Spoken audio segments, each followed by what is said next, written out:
Tänasel päeval on kõige mõistlikum teha mõistlikke otsuseid. Sa oled jõudnud sellesse punkti, kus sa tead, mis sinu jaoks kõige olulisemad asjad on ning suudad neid olulisi asju ka nii-öelda mõistusega endale selgeks teha ja oskad neid ka ellu viia mõistuse abil. Et selles mõttes sihuke nii-öelda instinktide kuulamine ei ole võib-olla kõige pädevam tänase päeva jooksul, kuid see muidugi ei tähenda, et neid üldse kuulama ei peaks. Sa oled jõudnud võib-olla sellisesse kohta, kus sa juba lisaks instinktidele oskad ka mõistusega võtta mingisuguseid asju ning panna erinevad olukorrad enda jaoks tööle niimoodi, et sa ei pea jääma lootma oma instinktidele ainult.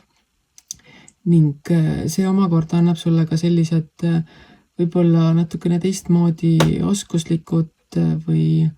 õppimise kohad, mida sa täna saad rakendada ja just sellest võtmest, et mismoodi luua oma võib-olla materiaalset elu natukene teises suunas. See ei tähenda seda, et sul kindlasti materiaalselt elus praegu väga kehvasti või väga hästi läheb ning sa hakkad seda kardinaalselt kuskile teise suunda liigutama, vaid vastupidi, sellised pisikesed sammud, mõistusega tehtud loogilised arvestused ning see aitab võib-olla tuua välja seda füüsilise maailma mingisugust kas just murekohti, aga võib-olla selliseid kohti, kus sa tunned, et võib-olla see ei ole päris see ideaal, mida sa ootad või loodad ning selle koha pealt hakkad tegema selliseid vajalikke otsuseid, vajalikke muudatusi, vajalikke tegevusi ning see näitabki seda, et sul on see nii-öelda mõistuse ja intuitsiooni tasakaal sellisesse kohta viidud, kus sa tead, mismoodi see nii-öelda igapäevases elus kõige paremini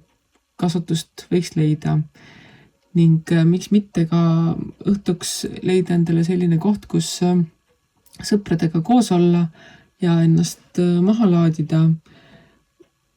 See võib samas tähendada ka mõningaid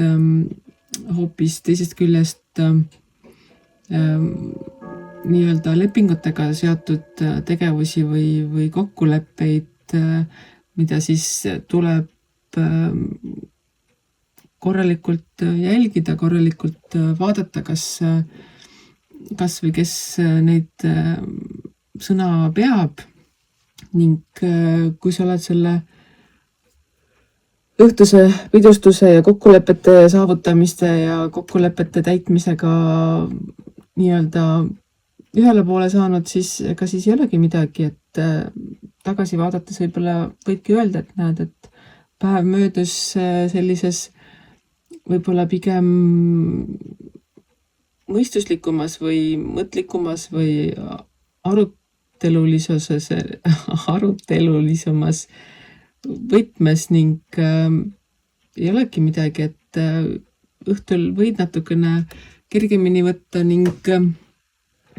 sõpradega seda õhtut nautida ning usaldada elu.